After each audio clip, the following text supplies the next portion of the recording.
What we all been waiting for.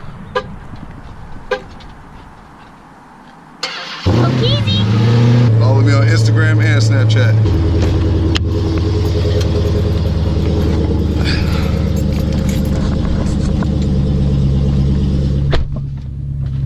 Got that red key. Red key. And then here we are in the Hellcat. More like ferocious. We in the Hellcat. You heard E, man. We about to take E to practice. Tell them what you about to go do, champ. Show them them shoes and them basketballs. Well, first of all, it says my name on it. Ooh. Number 3, Allen Iverson. Cause you be snatching them ankles out of people, huh? Yeah, and we got a little scar right here. Black scar. Got these shoes. Dirty. Steph Curry's. That's good. That's cause you been putting in work. If you got a clean pair of hooping shoes, you ain't putting in that work. All right, now today we're gonna be talking about should you lease your Hellcat or finance your Hellcat. Now I seen a video that Kevin Van Boris did, and he made some very valid points in the video, and we're gonna talk about all that good stuff after we drop Ethan off to practice, right, champ? Yep. Why don't we hear that? When this green light turns, we go home. Wanna do it? Well, it's snowing today, remember? Oh, God. Never mind. I'm good. It's a light drizzle of snow, it ain't nothing crazy. Drizzle, drizzle. This is Minnesota for you, though. It's April. Come on. It's spring. Hear that wheel spin? It's 34 degrees out right now. Cold. Yeah, it is cold. And I got some tights on. Shorts on. My time to shine. Shine, baby. Now, if you haven't followed Ethan on YouTube, go check out his kid car reviews. We about to throw some videos up there real soon, right, champ? Yeah, because I haven't did it in like a couple of weeks. Possibly a month. It's been a while, right? It been too long. Well, the thing is, though, right now he's learning how to apply the same work ethic he has with basketball and school to everything else, right? And it's really busy going on, so we can't really do that much videos, upload it, edit it, all that type of stuff. Because once he gets done with school, he's done with school. He's home by 3:30. Then we're at the gym usually by 4 or 5 o'clock. And then we're we at work. gotta do homework. That takes a couple hours. He hours. might have basketball practice for his AAU team. And then by the time we get home, it's about what time? Usually by the time we get home. 9 o'clock. At least 9 o'clock. So then next thing you know, from there, he has to eat, shower. Bedtime is what time? 10. 10. Sometimes we wiggle with him, give him 10:30. And sometimes, 11 or 12. yeah. Possibly. Really. Legendary. On a good day. Super. So long story short, what he's pretty much trying to say is that by the time he's done doing everything he's got to do, even though he likes YouTube and he loves cars, it's hard to really apply yourself after that. He wants to just chill and have his alone time. And you gotta let kids be kids sometimes. So, but he is gonna upload a video to YouTube real soon, right, champ? Yeah. What video you gonna upload? You got the car show one. We're about to get that one done soon, right? And we got the I showed him how to edit all his own videos, how to do all his own thumbnails, all that, right? boring. What you about to do in practice today? And I'm about to snatch 1, 2, 3, 1, 2, 3, and more ankles. And about to get a triple-double. If you don't know what that means, get like 10 rebounds, 10 steals, 50 points. Gotta be 50 points. Yeah. No, not 50 points, actually. 1,000 points. Let's get it. I'm about to break Wilt Chamberlain's record. If you don't know who Wilt Chamberlain, he went to the NBA, got 100 points in one game. Actually, not 100 points, 101 points. Get that 1 point count. You get that 1 point count. Where you gonna go to college? Okay. Where he went to college was Connecticut. And where I'm about to go to college is Connecticut. He went to Blue Devils, and I'm about to go to UConn. Hey! Where you wanna go when you get drafted to the NBA? Timberwolves! I used to want to go to the Warriors, but make it so. He wanna make our home team a great team. Yeah. Like Kevin Garnett, he was on there. Can I turn this off? No, just keep it on, chat. Last time I did that, the police pulled me over. I ain't turned that off. They might have just deal with that beeping. Beep, beep, beep, beep, beep. I always teach my young bull that you could be anything you want in life, right, champ? Yep. What I always say, tell me. Tell them. You could be anything you want, but you have to work hard for it. What does it take to be successful, champ? What have I taught you? What have you seen with me? I seen you're trustworthy. Yeah, that's AKA right. bona fide. And you always stick to your word, Right. and you just don't go. When you have a lot of money, you just don't spend it all on something else. So pretty much what he's trying to tell you is that I teach him a bunch of different things. I teach him literally what it takes to be successful in life as far as I've made it, and where I'm trying to go as well. And obviously I want him to do way better than I've ever done. So why don't you tell him, champ, what all does it take to be successful? To be successful, you have to be like, let's say if I want to be an NBA player, right? I have to work hard every day, barely any sleep, like 1 hour of sleep. I had to do that mostly every day so I can get better and better and better. And I can't just work on shooting. You gotta work on everything, right? You gotta work on anything, ball handling, defense, work on your speed if you're like Shaquille O'Neal. And work on your free throws because his free throws is 40%. That is trash, okay? That is a -F on a spelling test. You have to be consistent, smart, and working hard. Especially both of these things, smart and working hard. Mm-hmm. Smart. Gotta be consistent at those things, right, champ? Yeah. Every single day. Yeah. And, Even on the days you don't feel like it, right? yeah. And like Corey, he started with a Honda. It's not that good at Well, like, you remember racing. my blue Lamborghini. That wasn't a blue Lamborghini. That's one of the, like, it was like a Toyota broken down. You had the old-fashioned windows. Uh-oh. That's fine. Well, like Corey, he started as a Honda. Well, actually, he started with one little raggedy car. Then he moved up for the food chain. Like, and then he went to his Honda. Nobody believed he got a Hellcat. He's going to get a Hellcat. Nobody at all. But me and my mom did. Well, And, DJ believed. well, yeah, his brother. My mom did too. But there was a lot of people that didn't. Haters, shake off the haters. Since he got his Hellcat, that made my confidence way higher than it was before. Like, he went to the poopy whoopies to the nicey whoopies. Like the Hellcat, right? Like the Hellcat. And you told me, what does that do for you, champ? That makes me believe that I can do it too. Get a nice whip, like a Ventador. And a That's Viper. right. And you can do it, right? Yep. What do you have to do in order to do it, though? Have confidence Mm-hmm. and be smart with it. Mm-hmm. Be smart with my money. And what's the last one? Consistency. Peace. I'm off to practice right now, and I'm about to pass the ball, aka the rock, Ooh, to him. have a good practice, champ. I didn't catch it. I caught it. Late catch. Love you, dog. Late too. All right, so now my young bull's gone. He's off to practice. So now let's talk about what we came here to talk about. Should you lease or finance your Hellcat? First, let me start off by saying that I think if you're blessed enough to be in a position to be able to afford a Hellcat, it doesn't really fucking matter if you're able to finance your Hellcat or lease your Hellcat. Either way it goes, you're blessed and you need to be thanking God. Everyone knows that I lease my Hellcat. All my subscribers should know that by now, and if you don't know that and it's your first time checking out any of my videos, then yes, I leased my Hellcat. But what a lot of people don't know is that I also financed my Honda Accord. With that being said, I know both angles to this shit. I know about the leasing world, I know about the financing world. Now I know a lot of people may know about the financing, a lot of people may not know about the leasing, or vice versa, whatever. I know that there's a lot of people that might not be familiar with either one. So for those who don't know, here's a few pros and cons to leasing and financing. Here goes the pros of leasing.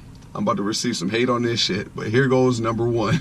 You get a cheaper car payment every single month when you lease a car. Now the reason why is technically because you're not really paying for 100% of the car like how you would if you finance.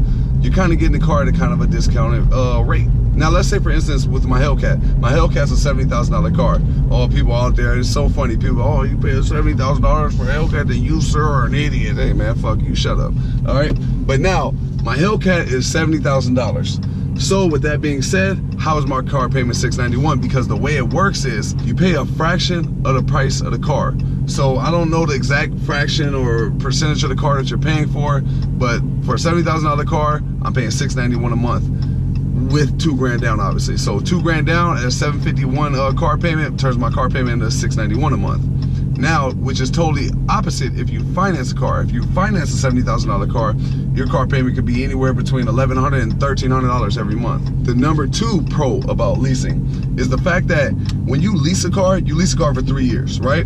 36 months. Now the thing is, at the end of that 36-month lease, so many people are so dumb because they feel like at the end of your 36-month lease, you just got to get a car back.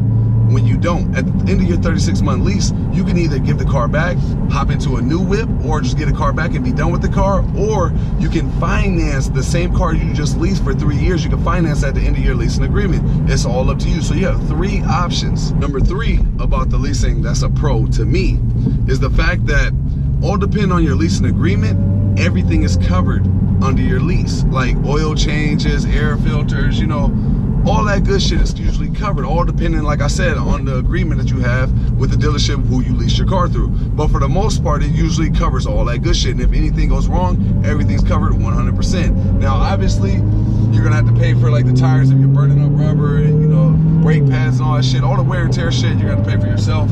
But for the most part, everything's completely covered with a lease, unlike with a finance. Sometimes, all depending on how you got it set up with your finance plan as well. The cons about leasing. Number 1 is that you only get X amount of miles to drive every year. So for example, in my Hellcat, I get 10,000 miles on my lease to drive every year.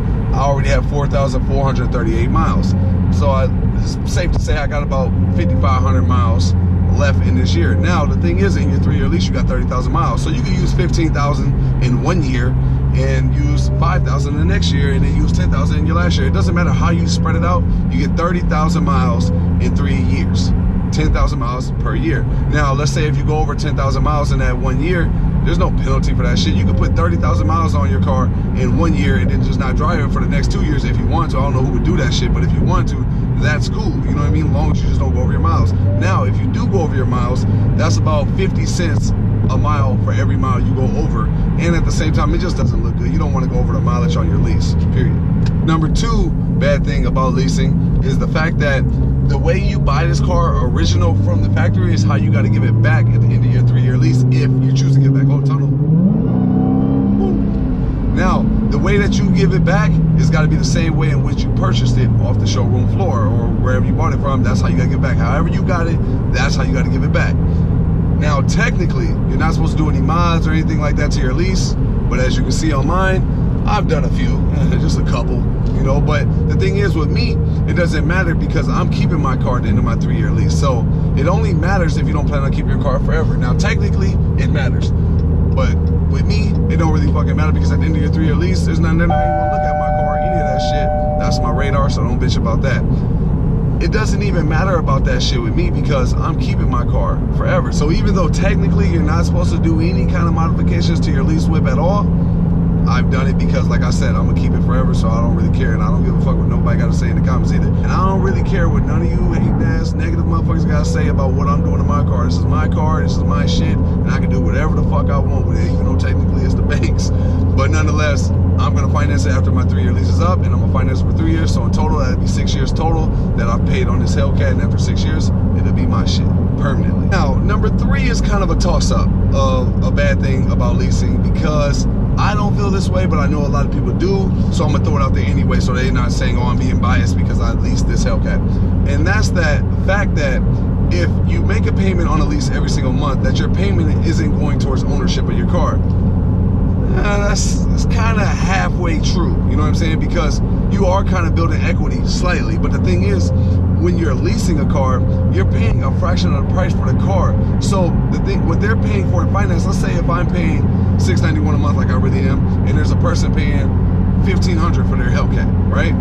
They better be paying towards their ownership. They're paying $1,500 a fucking month. Now I'm paying $691 a month, so obviously the equity I'm building in this car isn't as severe as it is when you're financing it because you're putting a whole lot more money down every single month. So obviously you're building towards the ownership of that car way quicker than I am. Nonetheless, they're paying full fucking retail for that bitch, and I'm only paying a fraction of the price.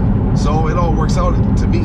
So the thing is, and even when my 3-year lease is up, my car payment for financing will be cheaper than what I'm paying for in my lease right now. So all in all, to me, I just think a lease is better because I'm paying $691 a month and somebody else is paying $1,200, $1,300 a month. and at the end of my 3-year lease is up, I can finance my car at $40,000. That means my car payment will be cheaper than it is right now. Now, let's talk about the pros of financing. Number one, you get unlimited miles, and there's no penalty for every 30,000 miles you go over, or whatever the fuck it is, like a lease. You see what I'm saying? So every lease is differently. If you probably lease a Honda, you probably get 40, 50,000 miles in 3 years. I don't know. I've only leased this Hellcat, so I wouldn't know. My Honda is financed, like I said before. So the thing is, with a finance, you got unlimited miles. I got my Honda at 54,000 miles used, and I think my Honda has about close to 90,000 miles now. So you get unlimited miles, and that is the dope thing about financing. But at the same time, your car payment is a whole lot more expensive. So you should be able to get unlimited fucking miles. Number two, pro about financing, and that is the fact that you can literally mod the fuck out of your finance if you choose to. That is dope if you like to do all that extra mod shit. Also, at no penalty, like it would be with the lease. A lease, you mod your lease and you try to give it back to them, they're gonna charge your ass for that shit, or whatever it is or takes to get that shit back right to original. And you don't want to have to pay a dealership, because they're gonna quadruple charge your ass what it's worth to get it back to normal. Number three, pro about financing, is the fact that you technically are paying towards ownership 100% every single month with every single car payment that you pay towards your car, aside from interest and everything. So, for example, with my Honda, I paid $318 a month with a 9% interest rate when I first got it, because my credit was fucking terrible. So I was paying a 9% interest rate. So my car was only $15,000, but with a 9% interest rate, that turns my car payment into $318 and some change a month.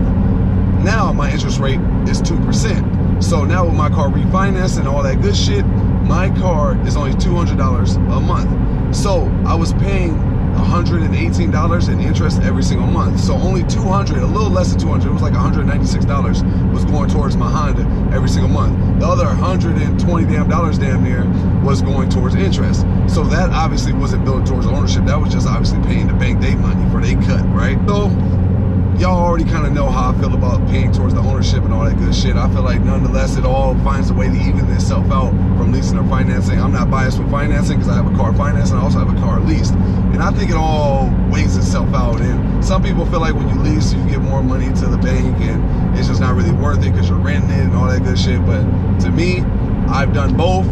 Most people who are saying that shit have not done both, so shut the fuck up. But to me, I feel like it all works itself out somehow in them numbers. Now let's talk about cons of financing. Number one is all depending on how your warranty is set up and all that good shit. When you first buy your car, you do all that paperwork shit that nobody ever wants to read through. All depending how that is set up, you might have to come out your pocket when certain shit breaks in your car. Now there are some finance plans when you finance some shit and you get the right warranties and all that shit that everything is covered from bumper to bumper. But most of the time, most people aren't reading that fine print in between them papers. So a lot of people get caught up in some shit where they gotta pay for something themselves. And then in that case, I believe leasing is better because in a 3-year lease, everything is paid for. It doesn't matter what the fuck goes wrong with it. Now, obviously, you can only lease a car when it's brand new or little to no miles.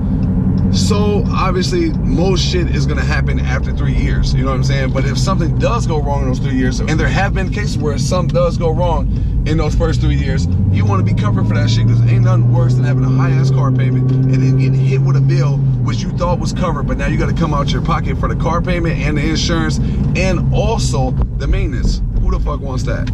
Number two con of financing is the fact that every car, whether you lease it or you finance it, every car depreciates as soon as you leave the lot, right? But at the same time, when you finance a car, all depending on how much money you put down and all that good shit, when you finance a car and you don't plan on keeping it forever, like I said, all depends on how much money you put down. When you try to go to sell it or trade it in for another car, there's usually some negative equity there. And some people I've seen have 8, 9 grand in negative equity. And in my Honda, I put no money down and everything when I got my Honda, so I think I had a 3 or 4 grand negative equity. So the way it works is let's say you don't want to pay it in cash at 3 or 4 grand in negative equity to trade in for another car. Excuse me. You have to put that 3 or 4 grand to whatever car that you're trying to trade in for. So let's say, for example, if I want to trade it in when I got this Hellcat, This Hellcat is $70,000. So if I had a $4 grand negative equity on my Honda on the trade-in, that means that would have turned the $70,000 car into $74,000. Now, I don't know how it works. I think for every $1,000 or something, your car payment goes up 20 bucks. So let's say hypothetically my car payment went up $80 to $100. Now that would take my $691 a month and turn that into damn near a little over $8 a month, a little something like that. You know what I mean? All depending on what the taxes and license, registration, all that good shit. That would have turned into a little over $8 some a month. Now, $691 and a little over $8 some a month don't sound like a huge difference, but if you do that by yearly, that's about $1,200 damn near in a whole year that you're paying extra for a car. So is taking that negative equity hit worth it or not? It's kind of really a toss-up. With everybody else, it's going to be different. Some people are going to say yes, some people are going to say no. I personally say no, so I'm like, you know what, I keep my Honda and I pay for this too, and you know, that way it works out. Whereas with a lease, if you go to trade in your lease, you know, when the 3-year lease is up, you can just give it back to them, or literally just give them the car and hop into the newest shit and keep the same to similar kind of car payment that you just had with the Hellcat. If I want to hop in the Demon at the end of my 3-year lease, I can literally just give my car back and say, you know what, I don't want no more, fuck it. Or I can give my car back and say, you know what, I think I want to hop in the Demon. Give me the same car payment, a little more or maybe a little less, all depending on a bunch of different other variables. I can just hop right into it and get away from this scotch-free, no problem, assuming that I haven't went over the miles and all that good shit. I can keep my Hellcat and finance it at a way lower rate than I would if I financed it from the beginning when it first came out at $70,000 and trying to finance $70,000 versus trying to finance $40,000. And all the depreciation that went onto the car was all due to me, and it's not used that I'm getting it from somebody else. Number 3, last but not least, con about financing. And that's the fact that, and this is a fact, that every finance, let's say if you finance a car and you lease a car, both at $70,000, and you put no money down with the lease and you put no money down with the finance, your car payment is going to be dramatically way higher with the finance than it is with the lease. Obviously, for all the reasons that I just mentioned earlier in the video. I'm not about to repeat all that shit. In conclusion, which one is the best fit for you? Figure out how many miles you drive every year, and if you drive over 15 to 20,000 miles a year, then I would recommend going with a finance. Before you finance or lease a car, figure out if the car you're getting, is it a car that you want to keep forever? Because that shit matters a lot, because forever is a long fucking time. So if you don't plan on keeping the car forever and you like always hopping into the newest of the newest whips, then you should definitely be leasing a car, because you might get caught up in a big ass ball of negative equity, and nobody wants to deal with that shit. There's never a good time to put more money into a car when cars are already depreciating assets. No matter how you butter them up, they're just not great things to invest in. You know, like obviously like a home would be and shit like that build equity instead of losing equity, you know? So you're kind of just putting your money into a money pit when you're getting a car, you know? But car enthusiasts don't give a fuck, so who cares? If you're not the kind of person who's going to stay in the newest of the newest whips, then you should finance. If you're driving over 15 to 20,000 miles a year, finance. But if you're not, then lease. It's simple. This is the most important reason to me on why I leased my Hellcat, and that's the fact that I had a spare car already. I have my Honda and my girl has her Jeep. So let's say worst push come to shove, I don't know, I could drive this bitch in every season, so it don't really fucking matter. But let's say the day came when it was hailing super hard and I had to go somewhere and it was like golf ball size hails, but I don't want to drive my Hellcat because I don't even want to get it fucked up even a little bit, and I gotta drive some sort of whip. I could drive my Honda, you see what I'm saying, and get that shit all fucked up, pay for the full coverage, get that shit fixed, where I might not want to take that hit with my Hellcat. So having a spare car, that was definitely a huge factor on why I chose to go with the lease, because I have a finance car, so I can rack as many miles as I want. Let's say I do want to do a road trip and I don't want to put a ton of miles on my Hellcat, which I don't give a fuck about because I drive this bitch already, and I've only had this car 3 months. I damn near got 5,000 miles on it. So obviously I don't give a fuck about the miles, but let's say if there's a time when I really have to care about the miles, on that time I will drive my Honda, which has unlimited miles because obviously I financed it, so I can do whatever the hell I want to that car. And when I put a lot of miles on that car, it's not as much wear and tear on that car because it's a lot more reliable than this car. Obviously it's a Honda, so it's made to go 300,000-400,000 miles and only have to get an oil change once every year or some shit like that. You know what I mean? That's what it's made for. Longevity, durability. But if you're stuck on leasing a car, then I would recommend you either buying, you know, maybe a 3, 4, 5 grand car just to buy outright, you know, and drive that all year round and then lease your car.